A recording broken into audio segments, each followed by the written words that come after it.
Hi, this is Mr. Heineke. I'm going to continue the ball of the book called The Fenway Follow-Up. I'm going to read Chapter 3. Look, Kate, the Bat Boy's gone. Let's check out the scene of the crime. You can't go there. It's probably against the rules. Kate wasn't afraid to do something risky, but she needed a good reason. Even if it's against the rules, they'll probably tell us to go back to our seats. Mike started to edge through the row of the seats towards the aisle. As he walked, his elbow clipped the man with the Yankees hat. Hey, kid, watch what you're doing. He had taken off his hat and was rubbing his head. We should be more careful. Now I've spilled my sunflower seeds. Mike looked down. The ground was covered with little black and tan seeds. Kate shook her head and rolled her eyes. Mike, you're kind of clumsy. Oh gosh, I'm sorry. I can get you another bag if you want. The man held up a white and red bag. That's okay, there's plenty left. Just keep your elbows to yourself. I'm really sorry, said Mike. The man put his Yankees cap on. He tucked the seeds back into his pocket and started kicking the ones away. Kate and Mike had reached out when there was a whooshing sound followed by a clunk. They whirled around to see the man pick up a large poster from the ground. It said, Big D life-size poster. He must have knocked it over with his foot. The man set the poster tube against the armrest.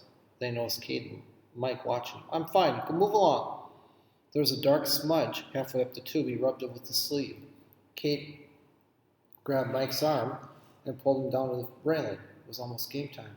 Feel bad about bumping into that guy. The seats were starting to crowd with fans. Mike said, Did you see how worried he was I knocked the tube over? Maybe it's embarrassing. Well, maybe you don't like it when people do something dumb, do you? Well, actually, I don't know. Oh, what'd you call bashing that poor man's elbow? A smart move? Mike rubbed his elbow for a second. Kate was right. He was always knocking down things. His arms and legs sometimes seemed longer than he remembered. I can't help it if his head was in the wrong spot. With one final drive, batting practice ended. The players went back to the clubhouses to get ready for the game. Hey, Mike, what's that? Just over the rail in front of him, specks of black and tan lay scattered on the infield dirt. That was where Big D had put his bat before it was stolen.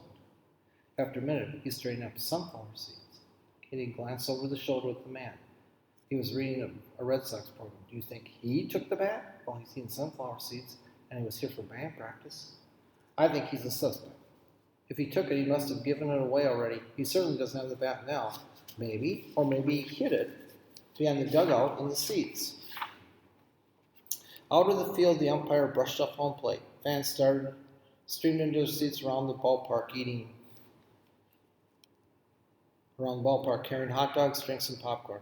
Mike felt a tap on his shoulder. It was the usher. Do you have tickets? We're sitting over there. We just tried to see if the bat boy would give us the used ball. Kate was good at thinking when she needed to. She came up with a good reason for just about anything. It was handy to keep. It was handy skill for keeping out of trouble. The usher looked at you can stay here for now, but make sure you return to your seats when the game starts. You may not have heard, but Big D's lucky bat is missing. We're asking all the fans to keep an eye out for it. Okay, the usher moved on. On the sides, a few players started stretching. Mike said, What are you doing? Are you crazy? You better watch or you're going to fall on the field. Then we might get just kicked out. Just get a sunflower seed. Hey kid, cut that out. No one's allowed on the field during the game. Mike quickly straightened up. The bat boy towered over him. Fans aren't allowed to reach over the railing or touch the field. You could get in a lot of trouble if someone saw you. I guess I got carried away. We heard about Big D's missing bat. We're just looking for clues. Kate said, Do you know anyone who took it? The bat boy tilted his head and said, He pushed his red cap back. I might, but why should I tell you? Mike and Kate exchanged a glance. And my name's Kate Hopkins. This is my cousin, Mike Walsh. My mom's a reporter for the American Sports. She's up there in the press box. The bat boy's face lit up when he heard the name American Sports. I like your mom's articles. My name's Bob. They call me Bobby Bat Boy around here. It must be cool to travel to all the parks and write about different baseball teams. Mom likes it, but Mike's here would rather have your job. It's fun, but it's a lot of work. Can you guys keep a secret, said Bobby? Yes. The security team found a ransom note on one of the souvenir stands about a half hour ago. The note said if the Big D doesn't pay by the end of the week, his bat will end up as firewood. Bobby glanced over his shoulder as he leaned in to see the man in the Yankees cap. He was one of the fans staying near the dugout during batting practice. He was close enough to take the bat. The security people are investigating. I knew. The bat boy looked puzzled. Knew what? He was our suspect too because of his sunflower seeds.